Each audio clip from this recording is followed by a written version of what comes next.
again, everybody, and welcome to another edition of Can't Wait, Sounds Terrible, and we're sponsored by, or we should be sponsored by, the I. Minutemen, whose motto is, we are on the lookout for Eleni. That's Eleni. That's Natalie. Rachel and Patrick are on assignment. Producer Grace is behind the glass, and I'm Dennis.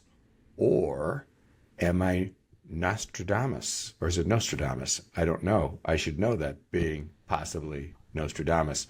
Because, team, last week I talked quite a bit, frankly too long, frankly pretty boring, about the many great laws passed by the Illinois General Assembly.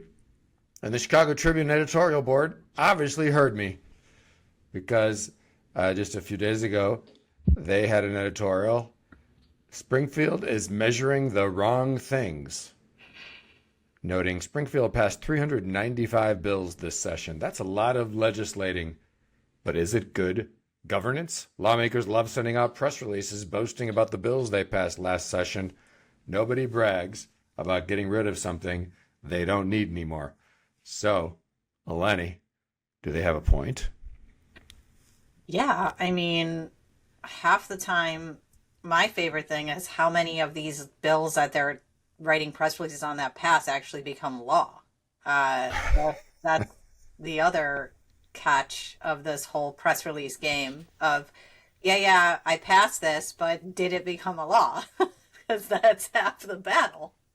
I mean, that's the main battle. So, I mean, I think it's just interesting to see. Obviously, it's campaign season. It's an election year. Everyone's looking for those press pops. So there's no doubt we probably won't see a handful of those 300 plus law bills become law anytime soon. You know, Natalie, efforts to streamline our laws usually get nowhere fast. 25 years ago, the Ryan administration tried to streamline and get rid of redundancies and outdated laws, literally some of them going back to the horse and buggy days in the criminal code, and had a committee of legislators and lawyers and staffers, and that died of its own weight. Anytime you have a committee involved means nothing will get done. Very true. Very true. So, Tribune heard me. Then, on last week's pod, I expressed concerns about the fact that China was hunting on our land, with an economic development official getting convicted for taking 2.2 billion yen in bribes, if you recall that.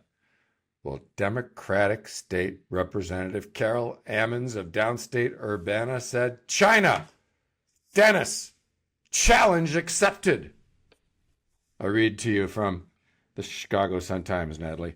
Federal prosecutors say Ammons helped secure grant funding for a nonprofit that her daughter worked for until the House member was notified by state officials that it presented an impermissible conflict of interest. And so a federal grand jury downstate indicted her. The Sun-Times is reporting that Ammons helped other organizations that hired her daughter, knowing full well it was a conflict of interest, and netting the family more than $100,000 from 2017 to 2025, according to prosecutors. Also indicted, along with Representative Ammons, her husband, Champaign County Clerk Aaron Ammons. He faces an obstruction of justice charge for allegedly instructing a potential witness to, quote-unquote, muddy the waters for investigators tracing them. And additionally, Representative Ammons paid herself, allegedly, and family members out of her campaign fund, which also dispersed inflated payments to individuals who were expected to, provide some cash kickbacks. So I asked, they answered. We're back in the corruption game. It's a family affair. It is. You can kind of hear Sly and the Family Stone. Maybe it was their theme song. I mean, the sad part is that if you went and looked at Capitol Facts, and I think this was probably all of our collective reaction, was nobody was surprised. So I'll leave it at that. Well, for her part, Representative Ammons issued a statement saying, I want to be clear, I have done nothing wrong, and I strongly disagree with the allegations outlined in this indictment. I have complete confidence that the facts will demonstrate my innocence. So, there. But meanwhile, Eleni, the House Democratic Caucus lost a guy last week over some undescribed, unknown offenses that maybe possibly were of a sexual harassment nature. And now Representative Carol Ammons remains in the caucus, and Speaker Welch, the head of the Democratic caucus and the Democratic super duper majority, told reporters it would be premature for Representative Ammons to resign, reiterating that he's a big believer in due process. Yeah. During the Madigan fiasco, he ran the special investigating committee that the Republicans launched, and he felt the same way then, and it's not surprising that he feels the same way now.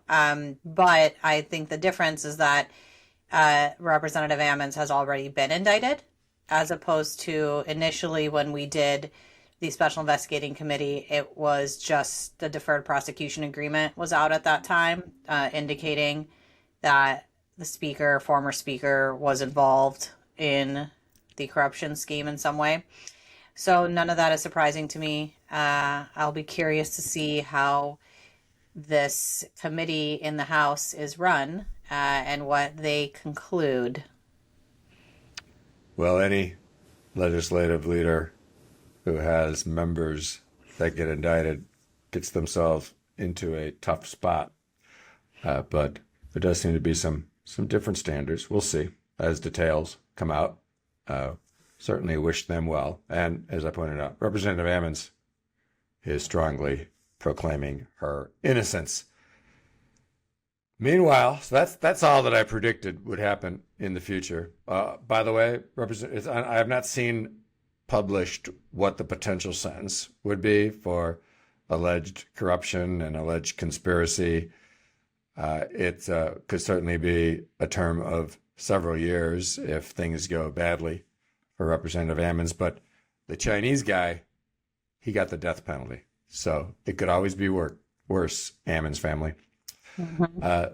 Speaking of it could always be worse, over at City Hall, Mayor Brandon Johnson's budget chair, according to the Tribune and the Sun-Times, took a stand against the planned sale of Chicago's infamous parking meter lease to a private firm Monday, arguing that the city should instead create a trust to purchase the system itself. Budget Committee Chair Jason Irvin, the mayor's most powerful city council ally, according to the Sun-Times, said he hopes to use the delay to push an alternative plan to create a public infrastructure trust similar to the one created, then abandoned, by now former mayor, potential mayoral candidate, Rahm Emanuel. President. And he had this infrastructure trust to acquire various public assets. Well, in this case, Alder Jason Irvin wants to use an infrastructure trust to acquire the parking meters and have the city use a mix of investments by the 4 city employee pension funds and municipal bonds, which are flush with cash, as I understand it. So what could go wrong with that, Eleni? Just about everything. Sounds like a disaster in the making, as usual, for this lovely city council and mayor. Alder Irvin had a good soundbite. He said, "We have a meaningful asset that can be utilized, and also potentially strengthens our pension funds, and it works to bring that value back to Chicagoans, not let the money go halfway around the world." Because this all came up in the context of the fact that the current owners is a consortium of financial firms, Morgan Stanley, Allianz Capital Partners, and in a visionary, ahead of its time move by Chicago City Council, more than a decade ago, the sovereign wealth fund of Abu Dhabi. They make up Chicago Parking Meters LLC. So that is probably a good definition of halfway around the world. But Chicago Parking Meters LLC wasn't, it's not their first rodeo. They've hired world famous Chicago lawyer Dan Webb, who's threatening to sue the city. Get in line, right, Natalie? It's like a bad version of Groundhog's Day. By the way, the Sun-Times last week reported that Mayor Johnson's threatening layoffs with a mid-year budget underperformance that shows the city is running 132 million short of projections. Now, this isn't his budget plan. His budget plan might have been worse. I don't know. The city was going to sell bonds for its long-term debt as part of that budget plan, and it was going to yield almost $90 million. But according to Fran Spielman of the Sun-Times, that effort has so far produced zero. Waiting for the trust. It's coming. Yeah, there's always money coming from somewhere else to fix the problem. I mean, we talked about this, like he was going to slow walk this budget, and that's exactly what's happening. So, Exactly. where's our video gaming? Well, that's another conversation, and we probably need to steer clear of that for right now. Speaking of steering clear, Police Superintendent Larry Snelling the other day announced his retirement. He's going to say peace out effective the end of this week. So that was quick, just a quick 2 weeks notice from the veteran Chicago police leader who's been with the department since he was a patrol officer more than 30 years ago. So he's probably fully vested in his pension, but the Tribune editorial board suggests that maybe there's more to the story for such an abrupt departure during the summer where police activity and crime appears usually to be a little bit more robust. The Tribune quoted well, first of all, they attributed the decrease in homicides and shootings to the superintendent. And I do think that he was able to do some things differently than his predecessor. The Tribune gave him credit for boosting morale of the rank and file officers. Certainly something to that, because that was pretty low when he took over.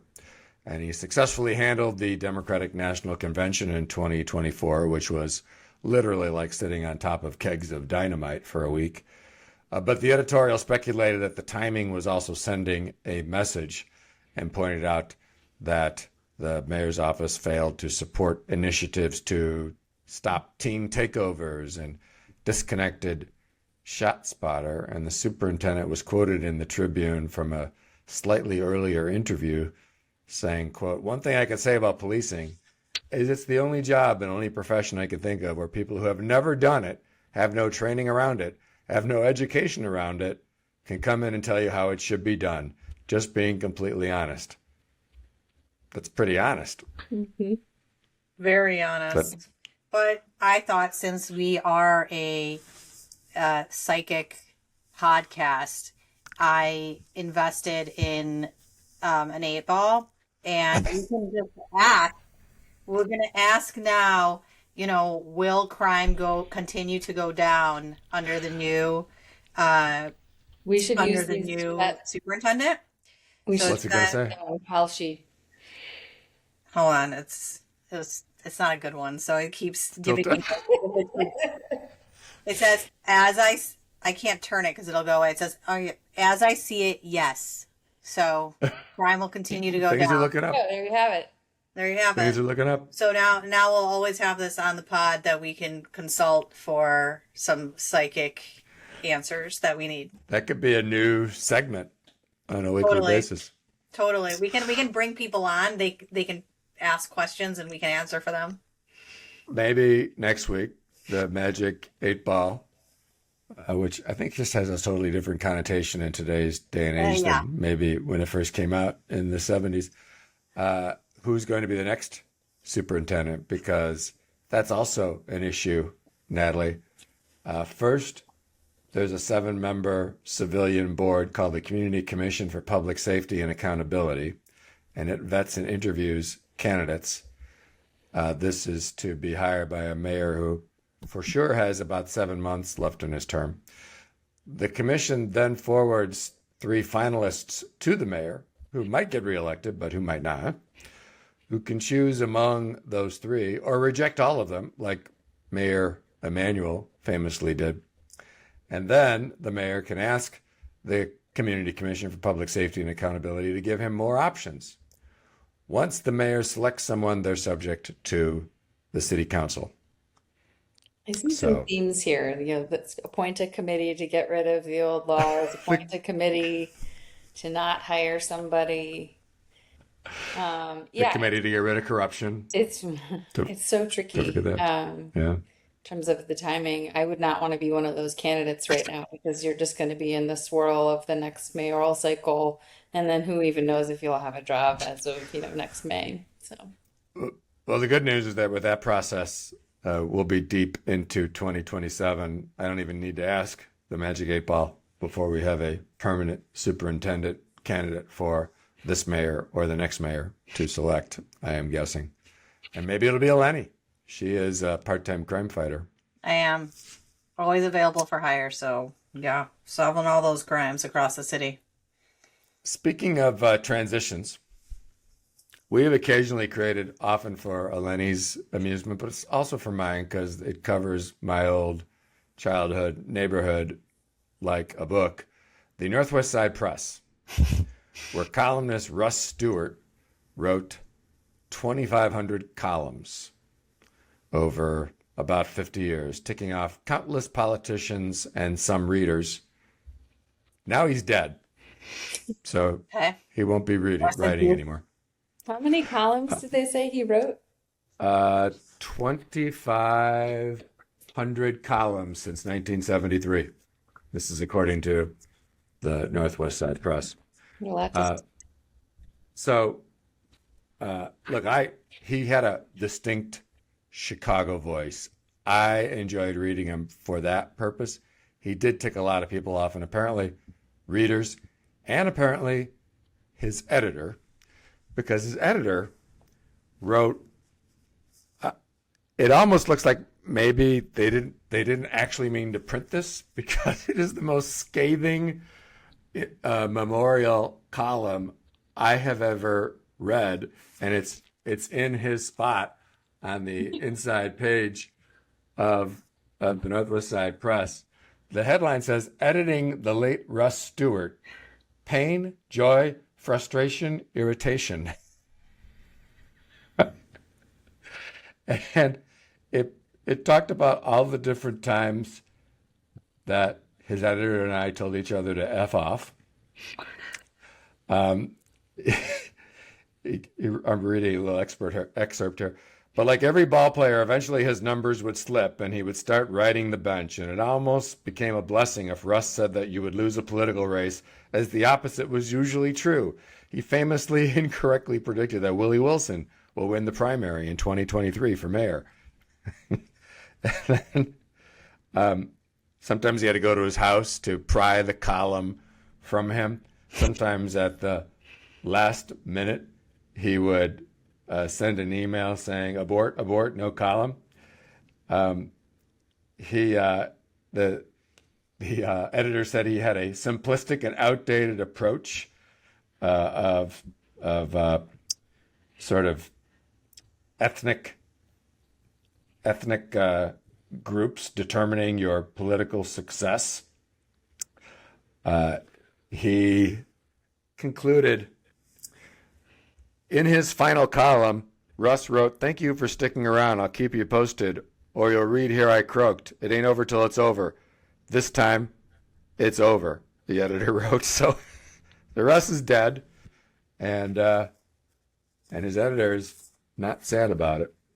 Was it like a homicide or what? I mean, someone should check into that. That could be your next case. That's the 8 Ball. Yeah, right. Sure. Ask the. I mean, I commend everybody to read this column. I mean, he did give him some compliments, but not many. Like, here's another line. Attorney at law, columnist, rabble rouser. Some would even give him a name that rhymes with brick. Wow. It was really. It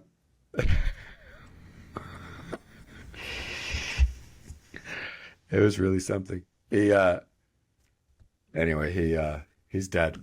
He's not going to write any more columns. Well, with all of that terribleness, it sounds like time, producer Grace, for Sounds Terrible.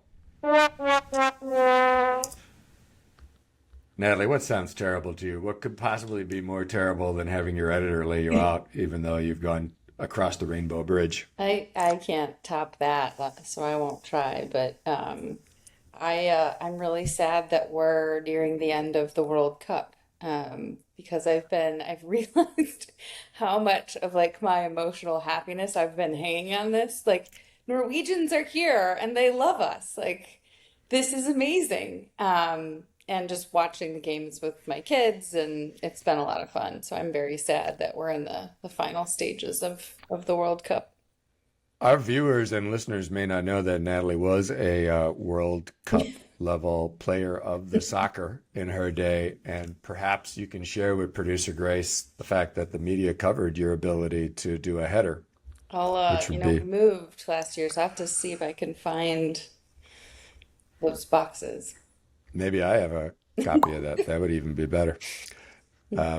So yeah, World Cup is ending. I don't know when a World Cup game actually ends because it's not 90 minutes, and it seems very subjective. But the tournament does seem to be moving along, and it will be coming to an end soon. Eleni, what's terrible? So, summer season, everyone's at the pool. Pool's great, but I've had this experience now a couple times. Not me or someone in my family, but I've been at the pool and this has occurred. Lots of pool clear outs. Pool's closed for the rest of the day. Gotta shut down the pool.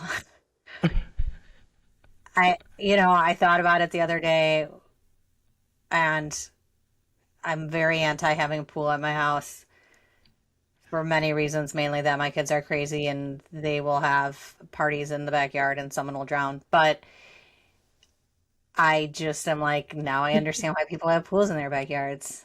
Never have. You don't have to have those safety breaks. Those safety breaks. I mean, I was at the pool on Saturday. They were like, and I also feel like sometimes, depending on the pool, the bougie level of pool that you're at, they aren't even, it maybe isn't what we think it is, but they just want to shut the pool down because they want to go home. So they're like, oh, everybody out, pool is closed. I was like, what are we even looking at? They're like, nope, pool's closed, gotta go.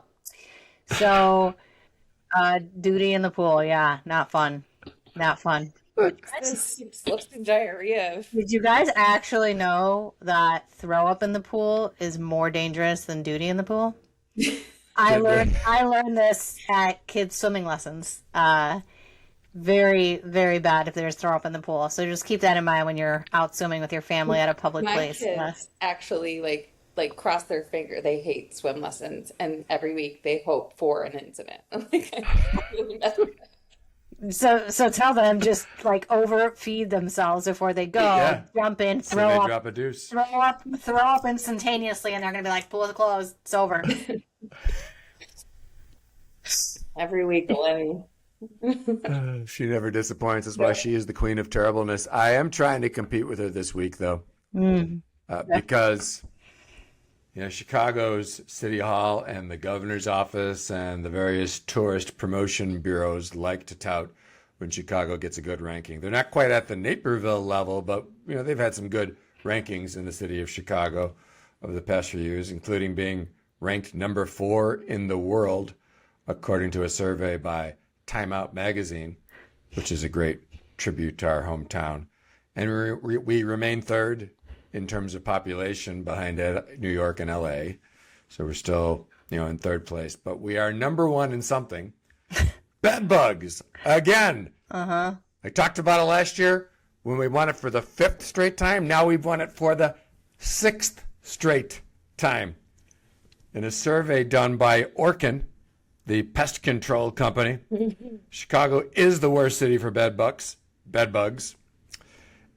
It has taken home the crown that nobody wanted, beating out cities like LA, Detroit, Cleveland. Chicago remains the undisputed heavyweight champion of itchy nights. The city isn't just a world-class hub for architecture and sports. It's the country's premier luxury resort for bed bugs. Now, why does Chicago keep winning this terrible prize? The experts interviewed by Orkin and various outlets that ran their study, their clickbaity story, say that we have dense population in certain neighborhoods and high turnover environments. Think about that, out-of-town visitors. When you come to the number 4 best place to visit and you get an Airbnb. But hey, Chicago, we make lemonade out of lemons. So remember Eleni being someone from a restaurant family a few years ago when we decided to try to solve the Asian carp problem by putting Asian carp on menus. Then they had to change the name of the Asian carp so people didn't know they were eating the bottom-feeding Asian carp. Why don't we create recipes for bed bugs? Let's get some beagles, sniff them out, catch them, put them on the menu. What could be more terrible than that? I don't know. That's pretty disgusting, though. You could sprinkle them. Cool though. I don't know. That's pretty gross. But It could be the I'm concession assuming at the pool. at the state fair every year they are serving bed bugs on pizza because they do have like cockroach pizza. I mean, I'm not making this. I'm not being like rude. Like they do this. They have the pizza stands that have the cockroaches on them. You can fried alligator, blah blah. So, are we sure they're not already capitalizing on this in Springfield, Illinois? Nice little place. Springfield, Illinois was also one of the top 10 cities listed on that list, Dennis. So The state of they're Illinois probably building, already monetizing the issue. the state of Illinois building was a hotbed for bed bugs. I can confirm. AG's office, governor's office, yeah. So they probably just picked them up there and shipped them down to Springfield. I mean, the building had everything else, so why not bed bugs? Well, that's pretty terrible. All of this is pretty terrible. The past podcast rambling has been terrible. Producer Grace will try to make it less terrible. We thank her for her efforts. For Eleni, for Natalie, I'm Dennis. We'll see you next time.